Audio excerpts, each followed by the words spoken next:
Oh man. Alrighty, I'm so excited to talk about episodes 1 through 6 for Love is Blind, week 9 in Denver. Is anyone else ready? Are you ready? Hello? Hello? Well, hopefully you guys in the comments are ready for my week 1 recap and review for Love is Blind Denver because I have notes. So sit down, get your golden chalices, and let's get ready to dive into all the drama.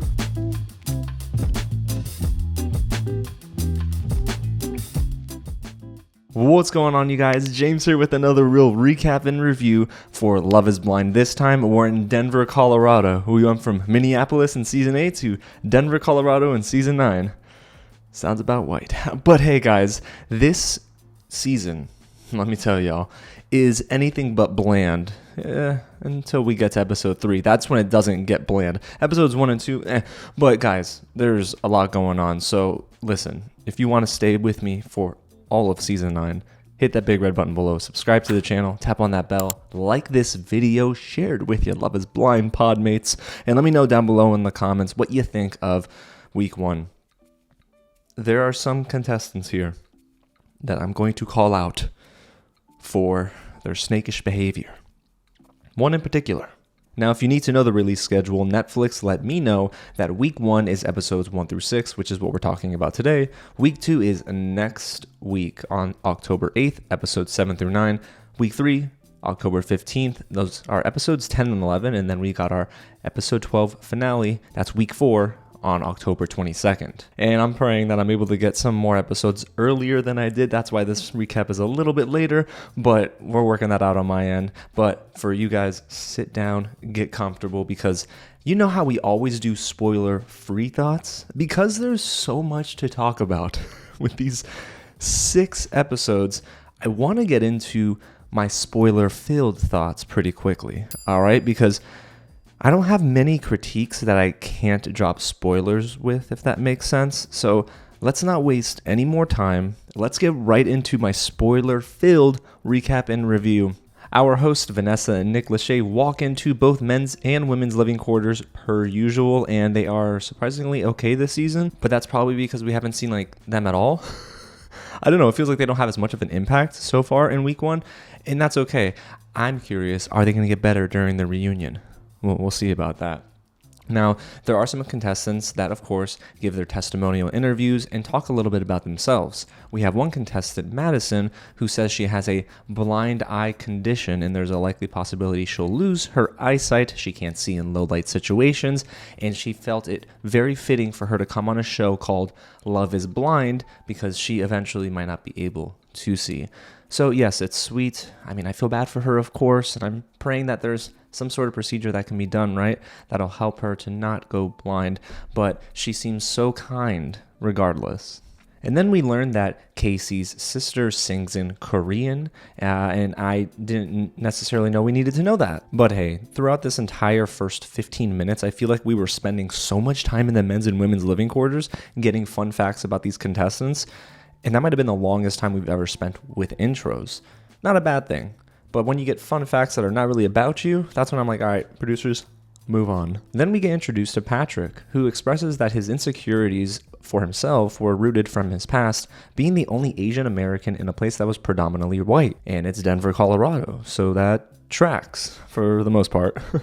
And then, of course, after that moment, Anna and Patrick get in the pods together, and they're catching a little vibe early. Too bad Anna won't really be sticking around too long, but we'll get to that. But honestly, guys, about 20 minutes into this episode, I was thinking it's pretty bland. And that was my biggest critique probably for week 1. There's a lot of inconsistencies in terms of the momentum of week 1. I don't think it's up until episode 4 or maybe even 3 that we have some pace, we're actually moving forward. Episodes 1 and 2 felt, I don't know, a little lacking for me. But they continue with the contestant introductions and then put them in the pods. One of them here I put a note for. Her name is Megan W. But if you asked her that, she would not tell you that because she says her name is Sparkle Megan. Sparkle Megan. All right. Oh, okay. So Megan W. and Mike are catching a little connection early on in the pods, but then, well, Megan goes and meets Jordan, who has many tattoos. But he says that he only has one child. His name is Luca, and he tells Megan, even though I got a kid, I also got a vasectomy. Maybe I can reverse it, but maybe I can't. And I'm like, okay, that is probably important for Megan to know, and it's not the last time we hear about this. But I had to think, like, why did he do it? Maybe he was like that fearful of having another child. I don't know. There's some psychological reasoning behind it, but it sounds like Jordan and Megan at this point, they were like, catching that vibe early. And then we get into the women's quarters just for a brief check-in on all the other contestants, and Kacie's name comes up again in my notes. Not the biggest Kacie fan here, but Kacie gave me another reason to not be the biggest fan either. Basically, Kacie was asking other contestants, hey, is my food cooked properly? And someone leaned over and said, girl, it's still alive. And I don't know, listen, PSA, white people, please cook your food properly. There's something called a food thermometer. Maybe you could use that too. Or just, I don't know, go the safe route. Dry, but at least it's not going to harm you. I mean, I'm not cooking nothing dry, but I'm just saying. Then we get introduced to Anton and Allie, and, well, they are moving very quickly. While the pace of the episodes are going slow, these two are like speed racers. My goodness. Anton already told Allie at this point, I can see myself proposing to you. I'm like, Anton, you got your Nikes laced up? Because, homie, you are sprinting through this pod dating sequence. Their convo, though, honestly was really going in circles in this moment, and Anton finally reveals something new about him, which is that he suppressed his feelings in the past. Allie hears him out and says, you know what, I do like you, though. And he says, I like you, too. I'm like, you better if you're thinking of proposing to her already. And then we get introduced to Edmond and Kalybriah, and honestly, they seem really fun together. Both are athletes, and even Kalybriah mentions, if I'm not mistaken, that she played collegiate women's basketball. And of course, the journalist in me was like, I'm going to Google. And I found out that she played for the Florida A&M Rattlers. Go Rattlers. FAMU is a big university here, of course, in the state of Florida, and good for her because I love women's basketball. So she said she's a shooting guard, and I'm like, all right, she's probably got a nice jumper. And then Edmond breaks down and cries right after he mentions that a teacher in, I think, 5th grade had an impact on him. He said that this teacher saved his life. And I thought, oh my gosh, that is actually a really touching story. Now, Edmond's crying was really genuine, in my opinion, until episode, 6, I think? That's when I started to think, I don't know about all that. But Kalybriah said throughout all this, I'm falling for you. And Edmond is so excited, but it does sound like Edmond is using, or I should say picking, Kalybriah to be his number one. So he's saying everything except for I love you at this point. Oh, and would you look at that? The next note is between Madison and Joe himself. They were talking about dream dates, and Madison said, my dream date would involve the best and most magical place in the world. That's right. Not Disney World. 7-Eleven, where you go to eat hot dogs. That'll make you sit for a while. So if you want to pop a squat, go to 7-Eleven and eat their food. But she said it would be going to a karaoke session, then going to 7-Eleven. And Joe was thinking, 7-Eleven, what in the world? I mean, hey, it's unique. I'll give it that. And honestly, at this point, I thought that they were too awkward for each other. But watch, I even wrote here, they're probably going to work out. So let's move on to Allie and Anton. So we're going back to them. And I don't know, the vibes that we were getting, the edits and all the music and stuff, I said, watch, they're going to get engaged first. Little did I know it would happen in this scene. Anton mentions that he needs more clarity. So Allie said, let me give you the clarity you need. I love you. Mamma mia. Both of them are just running through this. Anton says, oh, I love you too. Anton proposes, gets down on one knee, and Allie says, yes. This might be the quickest proposal in Love is Blind history, but when Allie gets back into the women's quarters, she says that she's engaged. Oh, no, I'm literally serious. Allie gets in the women's quarters and says she's engaged. Like, are you talking about yourself in the third person? Like, what in the romance novel is going on? Alrighty, so we're moving on from one engaged couple to another couple who is really trying to work things out, like Megan W. and Jordan. Now, by this point, I have heard Sparkle Megan about 10 times, and it is annoying me to no end. No more Sparkle Megan. Enough. Her name is Megan. Thank you. Jordan's son, Luca, apparently has type 1 diabetes, and this is what Jordan reveals to Megan, and that does hit home for me on a personal level. I don't have type 1 diabetes, but I have a loved one who does. So, I do pray for all those who are affected by type 1 diabetes. And Megan's dad apparently had juvenile diabetes, she revealed. And yeah, this was a pretty emotional moment for your boy. So we're going from Megan W. and Jordan to Megan W. and Mike. So it seems like there is this love triangle that's now developing between these three contestants. But Megan does favor Mike a little bit here because she says, I'm pretty drawn to him. And they're talking about a bunch of stuff. And eventually, before they leave the pods, Mike said that he's a part of a tribe that wealthy people are included in. And it's just wealthy people, probably wealthy white men, I'd imagine. I don't know. But it's just a bunch of business people. And I'm thinking, this sounds weird. And just when you think you've had enough sparkle for this segment, we get Megan W. and Blake. So I'm thinking we might have a love square. Love is square. Is that? I don't know. But Blake opens up about his strained relationship with his dad before his father, unfortunately, of course, passed away. And I say unfortunately because it does sound like Blake was harboring some resentment in the way that he didn't mend the relationship with his father. So at this point, Megan is swooning over him. And so is Blake, because Blake said Megan's his number one girl.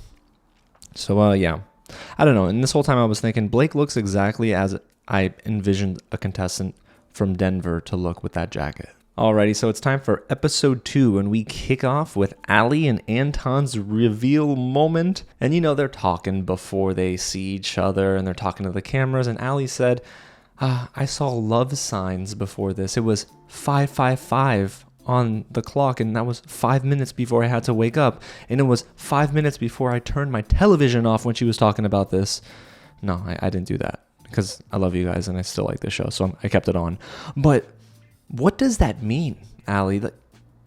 How is that a love sign? So the doors open, and the one thing that made me fall out was the fact that Anton was squinting to see her when he's got a whole pair of glasses on his head. Unless they're for show, I don't know. But I'm like, are you squinting because the light's in your face or because you're trying to see her? Because if it's the latter, homie, you got prescription glasses.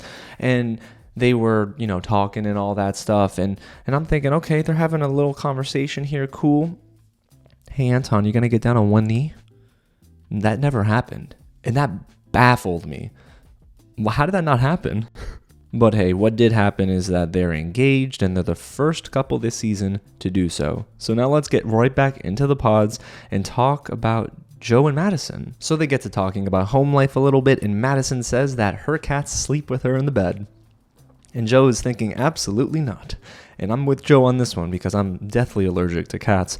But at the same time, no animals in the bed. Like, no, because then there's cat hair and there's dog hair. And it's like, why? But then Madison gets very real with Joe and reveals her condition with her eyes and how she will likely go blind. And Joe's jaw was on the ground. I don't think he was doing so in a bad way, though. I think he was doing so in a very genuine, like, oh, wow, I can't imagine that ever happening.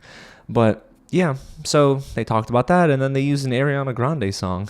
I guess they got money for the music budget this season. Yeah. And then we get introduced to Nick, and, well, he gets a diabolical edit that makes him seem like a dork, to be honest. And at first I thought, not nice, producers. And then you learn more about Nick, and as we get in later into this recap, you'll know why I'm not actually upset that they gave him this edit. And then we transition into Nick and Kate, and Kate was revealing how she was engaged to her fiancé, but then she got cheated on when she was grieving the loss of her mom. Hey, yo, what in the world? That guy is terrible. Terrible. Are you kidding me? That's beyond me. So, hey, Kate, thank God you didn't marry that dude. But they're both, feeling each other, so Nick says, I'm going to go from Kate to Annie. So Nick goes into the pods with Annie. Annie is, interesting.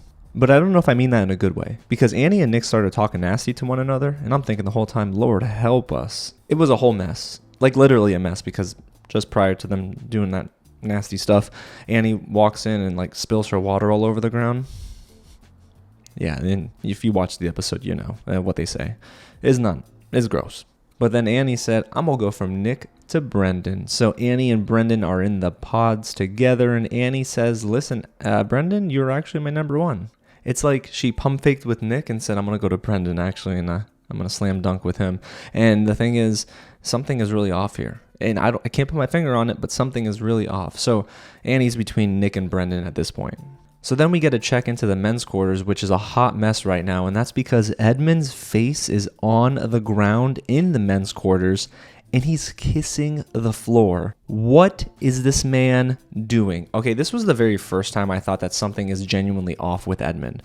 This is not normal behavior, but also you're kissing the floor where shoes have been stepping on, and those same shoes were probably in the bathroom, and those same shoes were probably outside, and God knows where. So that's nasty. I'm sorry. That is just nasty. But the producers felt this was a good time to transition to Edmond and Kalybriah in the pods, and they do seem locked in on one another. So at this rate, you already know, both of them are their number ones. It seems like they're going to be good together. But what Kalybriah doesn't know is that man's mouth is full of germs. Alrighty, so let's check in on Megan's little love square, I guess. But Megan and Mike are in the pods, and Megan says, hey, I can actually see myself engaged to you. This was your first mistake, Megan, because that is not what ends up happening. I know, I'm jumping ahead here, but that's not what happens. So, Megan, you can't say that to somebody and expect them not to believe that, alrighty, she's all in on me. I'm going to get down on one knee. Megan's playing the field here. Because then she goes and sees Blake. And then she tells us, well, I know I just told Mike that, but Blake is still my number one. So Megan clearly loves this man. Blake is probably a little nervous because Megan revealed her dream vacation or whatever was like Lake Como, or the dream wedding was Lake Como. And I'm starting to think, bro, I hope your pockets are as deep as Lake Como, because that's an expensive wedding. Alrighty, so let's go ahead and check in on Anna. And she's in the pods with Blake? And now I'm starting to wonder what is happening, because Blake and Megan were catching a vibe, but Blake puts in a huge bit of effort with this camping date with Anna, and it actually looked really good, and it might have been the most creative date in the pods that I've ever seen. He reveals that Anna is truly his number one, so sorry to that girl Megan, but they end up playing a questions and answer game, and Anna says, yeah, I've ghosted somebody in the past. Blake doesn't care, though. That man's blinded by Anna, so they end up getting to the final part of the game. And just a quick note here, they have like scratchers in the pods, and don't play with me, all right? You can win some money on scratchers. I don't. So Anna reveals after that date, I'm between Blake and Patrick. So speaking of Patrick, let's look into some of his pod dates. Now, first one up, Patrick and Kacie, that we're going to check out right now. And Patrick was definitely hesitant with sharing his ethnicity with Kacie, but it wasn't hesitant like, all right, I don't know if I can say this, but let me tell you now. And then he says it. We went through almost a minute and a half of this man stuttering, mumbling, jumping over his words, and just not saying anything. Like, I don't know if I should say it. I think can I? And Kacie this whole time is thinking, if you don't, Patrick says he doesn't want to be judged for it, but I think he's making it very awkward. I mean, eventually he does reveal that he's Asian, and Kacie's like, hey, this doesn't actually change anything. My sister like sings in Korean and stuff and whatnot. Basically, Kacie's trying to reassure Patrick that it's okay. And Patrick is like, well, can I guess yours? I guess you're white. Obviously, like, Patrick, you're in Denver, Colorado, you can sneeze and there'll probably be a white person less than 50 centimeters from you. Come on. So yeah, Kacie is telling him now a little bit more, because she's like, you open up, let me open up. And Kacie says, I had a relationship with somebody that I met like only on social media. I thought he was kind of cute, so I DM'd him and stuff. And Patrick is like, okay, yellow flag? Yeah, this was like one of the many flags for Kacie. So Patrick goes from that date to a pod date with Anna. And they do seem much further along than Patrick and Kacie. There's more chemistry, I think. And Patrick had no issue bringing up his ethnicity with Anna. And then Anna is like, okay, we're both Asian. And they're like, oh my gosh, we're a match. And I figure at this point, just wrap it up. They're for each other, right? Well, not so fast. And I'll tell you why in just a little bit. But before that, I want to talk about Joe and Madison. They told each other, I love you. And I'm like, oh, that's sweet if Joe wasn't so darn annoying. But they're talking about how they want to spend time with each other's families. And I'm thinking, if this man doesn't propose, but he does. So Joe proposes to Madison, and Madison says yes. So we've got a second engaged couple, y'all. I just really hope this Joe is nothing like the Joe from Netflix's You. Alrighty, so from that moment to a moment that is going to most likely go viral on social media, but Anna and Patrick have a pod date, or so we thought. Patrick is ready to propose to Anna, gets in the pods, and is so excited until the man has no one on the other side. Anna is not in the pod. She ghosted him. Remember, Anna said she's done it before. So this is definitely a brutal moment. He's asking for her and there's no answer, so he just leaves the pods. And we're going to learn more about that right now because it's time for episode 3. And of course, we're checking in on some more dates. And the only one of note here really at this point is Anna and Patrick, because of course I want to know what the heck happened to Anna. Patrick is on the couch in the men's quarters just going through it. This man is way too tall for that couch, and that couch is not comfortable, it looks like. But a producer does come in and says, hey, Blake's date went home. And if you're following along, remember Anna and Blake, Patrick and Anna. So Anna has gone home, and everyone starts to put the pieces together, and we're all thinking here, especially me at home, what the heck is happening? And thankfully, Love is Blind answers the questions because we get a title card that reads, Anna chose to leave the experiment. She did not say goodbye to her dates. Now, on a serious note, I hope she is okay. This is definitely unexpected, not something that you come to Love is Blind for. You, of course, want to see the experiment through usually. But yeah, if everything is okay and she just bowed out, I feel bad for the other guys. Alrighty, so now let's check in on Mike and Megan W. And Mike is making some comments that I nearly jumped out of my seat, but not in happiness or in joy, in anger, because Mike is sort of insinuating here that, and maybe I'm reading this wrong, correct me if I'm wrong in the comments, y'all, but he's insinuating that he can't understand how people get diabetes because you just got to have a good diet and good nutrition. I don't know if he knows. Type 1 diabetes is not something you can just change your diet and miraculously get cured. I wish it were like that. I wish. And I do pray for your cure still. But type 1 diabetes is something that's like almost predisposed. Like that's not, you can't get rid of that. You got to just regulate that with insulin and with your pump. And when he said that, I know Megan felt the same way, but we both were thinking, is this man for real right now? And then Mike continues to give us more reasons to not really like him. And he says that he communicates with his ex-girlfriends, but don't worry, they're friend zoned. And I'm thinking the whole time, I'm like, Megan, red flag, please do not go forth with this man. And then after all that, Mike says, I'm in love with you, Megan. And hey, our kids would be the cutest. And I quote, I didn't say this, but I'm quoting him. He said, and also the sexiest kids. And Megan is thinking, this is gross. And the whole time I literally spit my popcorn out and thought, ill, Mike. I don't know. Something about Mike and his tribe of wealthy business people. Something's rubbing me the wrong way. And then Megan reveals in a testimonial that she just can't see Mike being her husband. And this whole time I'm like, thank you, Jesus. Move on, Megan. And move on she does to Jordan in her next pod date. Megan said that she would be very sad if Jordan can't reverse his vasectomy. But Jordan is like, okay, but let me tell you something. Let's move on. He's really trying to avoid the subject now. I think he opened up that can of worms. Maybe a little too early. I don't know. But Jordan tells the other guys, once they finish their date, that he's in love with Megan. And this whole time, Mike is probably thinking, excuse me?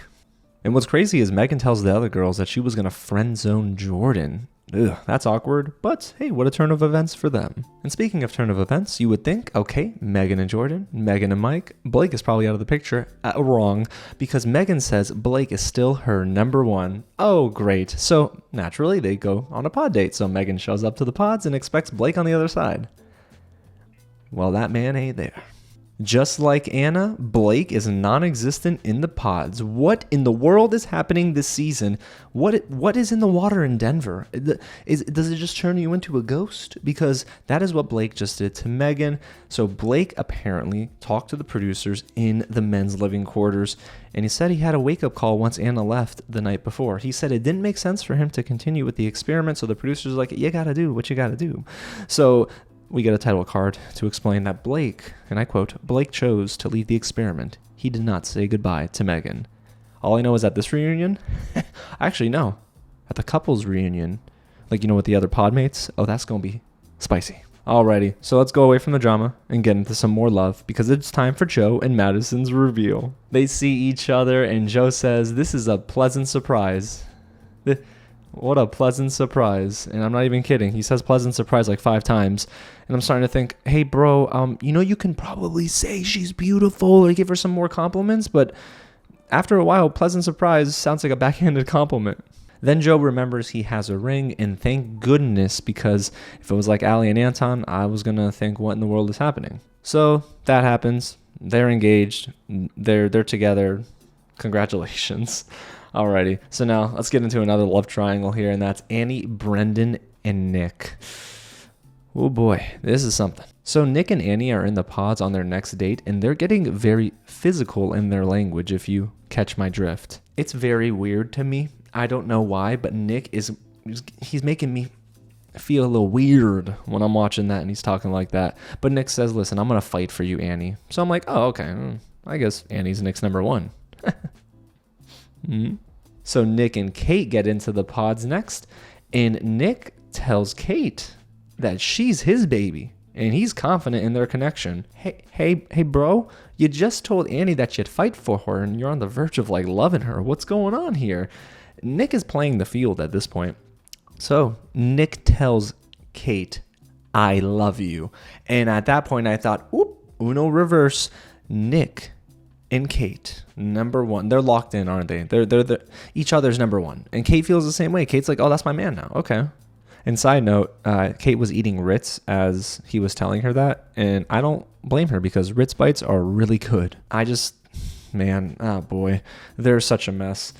We'll get back to them, I promise. But let's check in on Edmond and Kalybriah, because at this point, Edmond and Kalybriah are my number one couple. I really like them together. And I do hope they work out, because honestly, they're super sweet and affectionate and very vulnerable with one another. And Kalybriah's teeth are great. They're really white. They look good. So I like how they're looking out for each other. And Kalybriah said, let me make you cry again, Edmond, because I'm going to read you a letter that I wrote for you. And that man, cry he did. They say, I love you to one another. And Edmond said, all right, it's time for me to get on one knee and propose. But his proposal speech, what he said reminded me of a certain scene from one of my favorite shows, A Different World. And he says, would you pretty please marry me? Please. And y'all know what scene I'm thinking of. Cue the tape. Sorry, Byron, I love her. Just stop! Let him go, man. Will you have me, Dwayne, as your lawfully wedded husband from this day forth to having a whole and richer for poorer? Baby, please, please. So then Kalybriah says to that, yes. So they're engaged, our third engaged couple. But now it's time to check in on Patrick, who really thought he was going to be engaged himself. And he says, I think I'm going to move on to Kacie with Anna's sudden departure, but if there's nothing between us, I'm going home. And you shoulda went home? Regardless, brother. Oh, man. So, I don't know. It is very interesting, because he was telling the producers that him and Kacie agree on everything. And the producers are like, oh, yeah, what's one thing? And Patrick is scratching his head and thinking, I have to recall our dates. Homie, you just want to stay on the show, I think, at this point. So Kacie and Patrick are in the pods, and she says, listen, I'm not going to lie to you ever. Not like the Megan Fox thing. You remember Chelsea from Love is Blind Season 6, I think it was, where she says, people tell me I look like Megan Fox. That was not true. But Kacie did reveal, okay, even though I'm not going to lie to you, I do need more reassurance from you, Patrick. Patrick says, it's been a hard day. I had to cut off a connection. Brother, you ain't cut off nothing. Anna left this experience. So I'm like, stop trying to play it up, bro. Stop trying to do that. You know what I mean? But Kacie asked him, do you have any concerns about me as a person, other than the fact that I DM social media influencers and say I'm in a relationship with them, and then, well, other things we'll talk about later. And this man starts sputtering again and just can't get a full thought out. And I'm thinking, just say it, bro, say it. He says, listen, I'm concerned about how badly you want this. And Kacie said, if I didn't want this, would I be in the pods with you? And Patrick's like, oh, yeah, all right, I get it, dude. So we leave those two, who are pretty much a mess, and get into Jordan and Megan W. And Jordan gets in the pod and Megan isn't there either. And I'm starting to think, stop it, Love is Blind. Stop it, what is going on? But then Megan walks through the door and oh my gosh, it's like a running joke.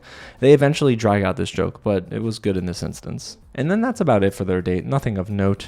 But we do have some notes from Mike and Megan W., which is the date right after. So this is where they start dragging it. Mike pretends to ghost Megan as well. And I'm like, ha, ha, ha, ha, hilarious, but stop.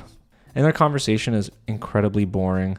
Mike said he doesn't want to pour his heart out to her and look like an idiot. And Megan says, I know, but I need more time. And I'm like falling asleep on the sofa. I'm like, please just move on. And thankfully they did, because now it's time for episode 4, and we're back in the pods, of course, but this time not on a date, but during a reveal moment between Kalybriah and Edmond. Edmond walks out, and that man says, dang. Well, he doesn't say dang. He says another word, but I just don't want to say it. But they are playing so much. I mean, they are playing games, because it's just like they're having fun. They're hyping each other up and stuff, and it was really cute and quirky. And thankfully, he also gives her the ring in person, and I can't believe I have to say this, but because of Allie and Anton, here we are. They cracked a lot of jokes together, but at one point I was thinking, Edmond, are you going to be like a little serious here? Because Kalybriah is matching the energy, which is cool, but she's probably looking for a little bit more of a serious, like intimate, passionate conversation rather than like jokes 24/7. But hey, it's the first time they're seeing each other, so they're probably both shocked. And yeah, I mean, Edmond doesn't really change. He's joking around this entire season. But Kalybriah, I think she was probably looking for a little bit more of like an intimate moment. So then we get back into the pods, and now we got to check in on Nick and Kate. And gosh, I just don't like this Nick guy. It's not that I don't think he can change, right? I'm holding out hope he can, because he reveals something here that he has what he would consider a personal and a quiet relationship with God. And that, okay, that's a good step forward, right? It's a good starting point. So I'm thinking, okay, I mean, Nick annoyed me earlier, but hey, I'm praying that maybe he can take that relationship deeper with Jesus, because you really need that. So Kate struggles with religion, she said, because of what happened with her mother, and it left her questioning why God would let her mom go through this. So that I know a lot of family members and friends who do think the same. And, I pray for them, because it's hard to grieve over a loved one and wonder why this would be allowed to happen. But, only the Lord knows. When the Lord calls you home, he calls you home. But, I was, of course, praying for Kate in this moment too. But Kate said, well, okay, I'm glad we had this conversation, because Nick, you're my boyfriend now. I don't know if Nick feels the same. And I say that because Nick and Annie are in the pods next, and Annie said, listen, Nick, I need some more validation from you, because I do have another connection. So Nick asks, hey, Annie, would you like our kids to grow up Christian? And she says yes. So Nick is really trying here, but that question is very important because of a future pod date that Nick is going to have with Kate. But, I am praying for them. I hope that if they do get together, they deepen their relationship with Jesus, right? So it would be cool to see that work out, hopefully. The thing is, though, Nick does some stuff that make me think, I don't know, bro. So Nick tells Annie, I can see myself proposing to you. And at this point, I'm thinking, oh no, wait. I think he's love bombing both Annie and Kate. I just don't know. Something's off here, and it feels very weird to me. Like, my discernment is telling me that this man is still playing the field, and he's saying all the right things to have, like, plan A, plan B. Ugh. So now let's check in on Patrick and Kacie. And Kacie decides to reveal something to Patrick that was actually crazy. Kacie's former boyfriend, they still are kind of together. It's weird. But Kacie's former boyfriend, for all intents and purposes, told her that she should go on a dating reality show and also go on Love is Blind. So like 2 different dating reality shows. But this is while they were dating. And I thought that was really weird, because she didn't leave him when he said this. And I'm thinking, like, Patrick is thinking, like, if your boyfriend is telling you to go on a dating reality show, is that not a red flag? And Patrick reveals, hey, listen, I ended everything before the show, and I don't have a backup plan. And I thought that was savage. And Kacie said, oh no, I don't have a backup plan either. But I still didn't really tell him that we're breaking it off. And I'm thinking, like, bro, what is happening? Like, Kacie, it sounds like you do still have an attachment to this person. So Patrick reveals, hey, I'm concerned about your ability to commit to me. And I think Kacie just has to admit she messed up. And Patrick at this point is checked out. Like, Kacie is tipsy, I have to imagine, maybe a little drunk, because she is saying some nasty things, like trying to paint these pictures of like an intimate experience with them. And this whole time Patrick is like, yup, yeah. He is clearly not reciprocating, and I think at this point he's checked out until he wasn't. That'll make sense in a little bit. But yeah, so let's get back to, well, Nick and Kate. I feel like Nick's name's coming up a lot here. Nick reveals to Kate that he's being pulled in 2 different directions, and Kate is getting upset with him because she said, yo, you said I love you in their previous date. And I think he was 100% love bombing her. So I do agree with Kate making that comment, even though Nick took offense to it. But then Nick was just like, hey, okay, all right. Hey, would you be open to a relationship with God? And then Kate said no. And then Nick was like, what? Are you serious? And I'm like, bro, she basically told you this already. So Nick got incredibly upset and ended things with Kate. And Kate was shocked because Kate said, I'm pretty sure I let you know that wasn't going to happen for me. And even though I don't think that they would have worked together anyway if they had moved forward, Nick said I love you to Kate. And that's not right, because what you're doing is you're manipulating her. I feel like Nick is kind of manipulating women a lot, honestly, where you tell someone you love them, so of course the other person's thinking, oh my gosh, I need to drop all my other connections, which Kate did. So I feel bad for Kate. So Nick and Annie go on a pod date right afterwards, and Nick tells Annie, hey, there was another contestant. It was rough. I had to break it off. They were throwing daggers at me. The lies. This man is lying because Kate didn't throw daggers at him. He threw a curveball at her. So Nick and Annie reveal they're all in on one another now. And he tells Annie, I love you. And Annie says it right back. Nick is using the word the phrase, I love you, kind of like a lure, you know what I mean? Just kind of trying to lure in the woman on the other side in the pods. It's like he has no weight attached to it. His definition of I love you is definitely different than my definition of I love you. Because when you love someone, it becomes an action, right? You love them, you choose them every day. And I don't know if he feels that way. So then Annie has to get in the pods and speak with Brendan and tell him, hey, I'm doubting you and I think I wanted more from you and we should break up. So Annie breaks up with him and Brendan is beside himself. And then they get into the men's quarters and, it becomes really weird because Brendan and Nick, they don't know that at that point in time that Annie's like their number ones. And I don't know, Nick is definitely, in my opinion, the villain of this season because of the stuff he's saying. He knows. I think he knows. It's just that he's saying it to kind of like dig the dagger deeper. And to Brendan, it's really weird. So, hey, let's check in on Patrick and Kacie. Kacie tells him, I woke up feeling great about you and thinking about you. And this man said, yeah, anywho. What? But then Patrick surprises me because Kacie says, I love you. And she says, I love you too. But like, wait, what? Where and how? And then Patrick gets on one knee and I'm thinking, oh Lord, this was fast. I thought that he was unsure about her. And she was like acting weird and stuff. And doesn't she still have like a boyfriend or something on the outside? I don't know. None of this seems real. But Kacie says yes. And Patrick is super happy and is like, let's go. I'm thinking, okay, bro. I don't know. This kind of felt like you wanted to just stay on the experiment too.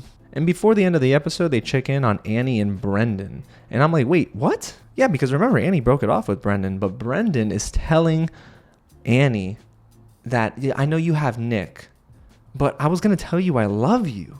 And I can give you a good life, not Nick. So we're left on that cliffhanger until episode 5, where we then pick up with Annie and Brendan. And Brendan tells Annie, I should have told you sooner, but you had the time. So Annie's like, you had time to tell me. And I agree with her. Like, Brendan, why are you stringing this along? But Annie said, I chose Nick because, Brendan, you wouldn't tell me that you loved me early enough. There was no urgency there. So Brendan at this point is practically begging for Annie, doing his best, like, please, baby, please, just not a seasoned. But they need to figure this out. And eventually Annie says, I'm going to figure it out for us. And Annie says goodbye and leaves, and Brendan is a mess. And speaking of mess, let's check in on Megan and Mike. Mike is testing Megan and says, I want you to want me like I want you. So I'm going to put on my shoes and leave this pod. And Megan's like, excuse me? What are you doing? I need more time. And Mike is like, well, I don't need more time. And I feel like Mike is a little manipulator here, huh? Pressuring her into making the decision, making her feel like she's in the wrong. I don't like that. And I don't think Megan likes it either. So she goes into Jordan's pod date and says, listen, I love you. And Jordan says, I love you too. So Mike's, risk did not pay off, clearly. Alrighty, let's get into Nick and Annie. And this is where Nick proposes to Annie. She says yes. And you would think, oh, so beautiful. But Nick is also kind of a manipulator. So Annie gets in the women's quarters and is so happy. But then Nick walks into the men's quarters and says, we're getting married. And it goes dead quiet. He's so excited. And I could hear the crickets chirping all the way in Denver. It is quiet. No one's saying anything. But Patrick is the first one to go up and be like, congrats, bro. And hugs him and stuff. And then some of the guys say congrats afterwards. But this whole time Brennan's at the table. And he is trying to either not cry or punch Nick in the face, one of the two. And then Nick does something that was weird and apologizes to Brendan. And then Edmond looks at Brendan and starts ugly crying. What is in the water in Denver, Colorado? What is happening here? So Nick then tries to go and talk to Brendan on the couch, and Brendan's like, not now, bro. And I agree, not now. Don't do it. But Nick, that was a power move. Nick knew Brendan wouldn't want to talk to him, I think. And Nick did that to assert a little dominance. Weird behavior. So during this next reveal moment, we have Patrick and Kacie, and there was really nothing special here of note, to be completely honest. And Patrick was trying to tell the producers, oh yeah, I could smell her, bro. The pheromone, he couldn't say pheromones, like Trump couldn't say acetaminophen. Come on, bro. But that's about it for the review, because honestly, there was nothing substantive here. So let's move on to Megan and Mike, and this is where Megan breaks it off with Mike, but then Mike starts to basically kind of gaslight her. So now she's double thinking her decision, and Mike is really, really, really on the verge of basically telling her, you're wrong. But, he doesn't say those words. He's just trying to get her to double think her decision. But finally she walks out, and thank goodness she did. And the reason I say that, it's because Nick and Mike seem like they're buddy-buddy. It's like two snakes in a pod, or two peas in a pod, but just the bad kind. So then Jordan and Megan have their moment. Jordan proposes to Megan. She says yes. So Megan is super happy. Jordan's super happy.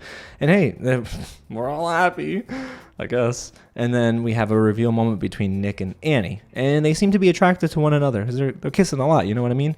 I don't know why, but I feel like Annie's being played here. Something is off. And then we get another reveal, and that's Jordan and Megan. And Jordan shows Megan photos of his child, Luca, and she's giving him compliments, but he's kind of not reciprocating. He's in shock, and he just continues to say, oh, this is crazy. Yes, you know what you were signing up for with Love is Blind, but it was a good shock, I think. I want to give him the benefit of the doubt here. He did put the ring on, but he didn't ask the question. He just got down on one knee and put the ring on. You probably should have asked. And then episode 5 ends with Kacie in the woman's hotel, and she looks really distraught and says Patrick deserves someone better than her. This is crazy. We got people ghosting each other in the pods, and we got Edmond ugly crying, kissing the floor in the men's quarters, and then we got Kacie saying Patrick deserves someone better than me. We're going to find out what that means right now with episode 6. So, of course, we pick up with Kacie in the women's hotel, and yeah, she says she can't do this anymore. And not only that, she says she needs to go home. And she says to the producers, listen, he's not a bad looking guy, but he deserves someone so obsessed with him. And she says, that's not me. So I'm like, oh, okay. And then, I don't know. I'm sorry, but this is not something I buy. Something seems fabricated about this. If I had to guess, I think Kacie came on here as more of a vanity appearance, maybe to try to bolster her social media presence, something like that. But Patrick says, don't worry. No, I get it. It's not about my looks. It's okay. We can take it slow. But she's basically telling him she's moving on, and he's not picking up what she's putting down. She's literally telling him, okay, yeah, I'm going to go home, but you're not going to be there. And he's like, no, it's okay. It's okay. I'm like, bro, you use the ears that the Lord gave you to listen to her, and she's telling you it's over. But then she starts jumping on him as she's saying bye, and they're kissing, and she leaves. But then she comes back and jumps on him again. So what's going on here? And the producers heard my internal monologue and thought, oh, you want to know what's going on? I'll show you 45 minutes earlier. It's footage beforehand. Kacie tells the producers that her attraction to Patrick just isn't going to grow, so it was about his looks after all. Girl, you a whole lie. How dare you? That is bad. That's bad.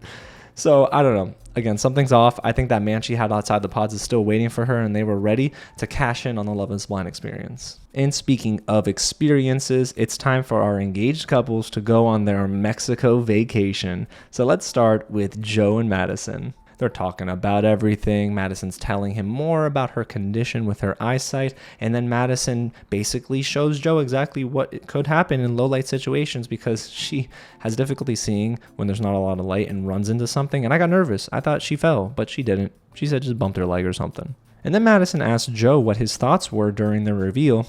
And he said that she seemed like a complete stranger to him. But he said, not in a bad way. I was just trying to, match the physical with the emotional, but I couldn't do that. And actually, I wasn't at peace during the reveal, but I am now. And I'm like, Joe, you're just digging yourself a water hole because they're in the pool at this point. But you're just digging yourself a hole here, bro. So let's check in on Edmond and Kalybriah. Well, there was a huge bug while they were, I guess, getting ready for bed or something like that. And Edmond did not kill that bug. If it was me, I promise you, that bug would have been dead. Okay? I don't play. So our couples then go on some dates like ATV riding and going on the boat and seeing whales. And then eventually there's a lunch date with Kalybriah and Edmond. So Kalybriah asked Edmond, what would you do if we were in a club? And a man came up to me. He said, oh, what just pulled you out of the conversation? And then Kalybriah's like, yeah, but what if he was grabbing my arm? And he's like, oh, I would have just accepted and said, hey, fine, sir. We don't want no problems. And Kalybriah's like, excuse me? No. This man put his hands on me. And I'm going to tell you something. If someone puts a hand on my partner, it's not that I'm going to pop off, but I'm surely not going to let his hand stay there. And we're getting out of this situation. But you don't just put your hand on my partner. No. She was really disappointed. And I think she was looking for another response from Edmond because it sounds like maybe Edmond really isn't as serious and protective as Kalybriah wants him to be for her. So we're getting close to the end of this week of episodes, right? But before that, it's time for a couples reunion where the drinks are flowing and so are the words and thoughts that should have probably stayed on the inside of these people's heads because everything's spilling out. Edmond did say something weird in his testimonial interview that when he saw Annie, she had messy hair that he liked, and she apparently isn't dolled up, and he liked that too. So what are you trying to say, Edmond, huh? Are you trying to sneak diss Kalybriah a little bit? Don't do that, because Kalybriah is, listen, here's my thought, okay? I don't like when guys say that because it is subconsciously dissing Kalybriah. Kalybriah is really pretty. Stop. Just be grateful for her, bro. You proposed to her, bro. So then the girls get pulled for a chat, all of them, and they're spilling tea about their intimacy with their partners. And Kalybriah is the only one that said, listen, all y'all slept with your partners? I haven't. She said that she's waiting until their wedding day. And I thought, oh, this is refreshingly nice to hear from Love is Blind. But Edmond, on the other hand, is with the guys, and all the other guys are telling him, and they're all chatting, saying they slept with their partners. And Edmond said, oh, we haven't done it yet. But I'm going to be very worried, he said, if we don't sleep together. And I'm going to start questioning us because he needs to have that happen before the wedding day. And I'm like, Edmond, don't do that. And then we get into a moment where Edmond starts putting sunscreen on Kalybriah's feet, and then he kissed her feet and licked her feet. And I'm like, wait, that's poisonous because sunscreen, you're not supposed to ingest that. And then eventually we get a lot of moments between Joe and Jordan who are joking around with one another and being very loud and delinquent. And Madison doesn't really like this, and well, neither does Megan. And clearly Annie doesn't, because Annie tells Joe that he needs to stay away from her. And I think that was probably a good call. It sounds like Joe was kind of being a little crazy. And Joe at this point is doing everything but hanging with his fiancée. He is just talking with Jordan, and Madison's like, hey, how are you, honey? And Joe's like, oh, okay. Hey, anyway, and making these nasty jokes. I'm like, this is disgusting. I don't know. Joe's behavior is that of a 15-year-old who just discovered what the heck Budweiser is. And that's not okay either, but still. And then eventually, Joe and Madison have a little conversation off to the side, and Joe says, listen, I'm going back to the room.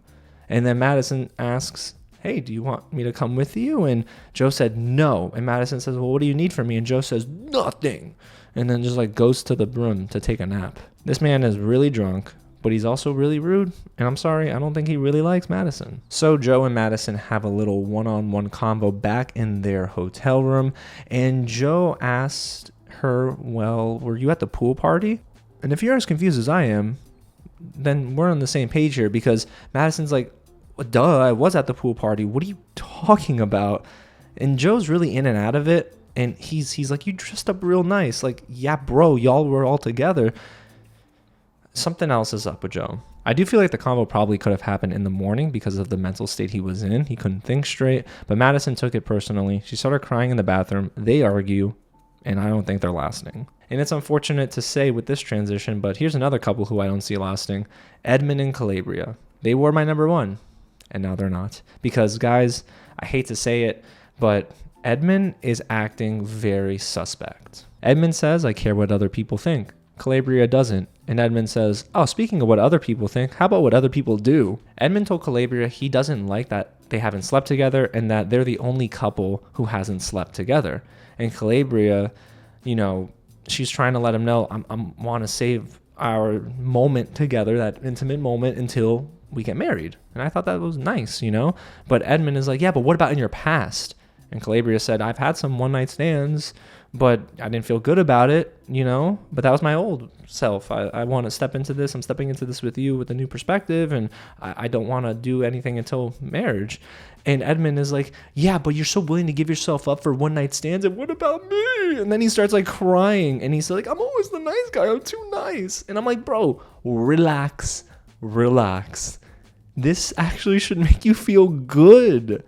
Like, there's nothing wrong with waiting until marriage. Why? This is like a societal thing in the anime, but a societal thing, to be completely honest with you. Like, what are we doing? And then Kalybriah says, you know what? We can wrap up this conversation right now. Good night. She goes to bed. Edmond's still wiping his tears and then goes to bed. And I'm thinking, oh boy. And then we get a cliffhanger ending. So I don't see them lasting. I don't see Joe and Madison lasting. Heck, I don't know if any of these couples are going to get married this season. It's the first time in a while I can tell you I don't have a number one couple, because none of them are good for each other. Maybe Allie and Anton are number one right now. Maybe. But everyone else, throw out the window, bro.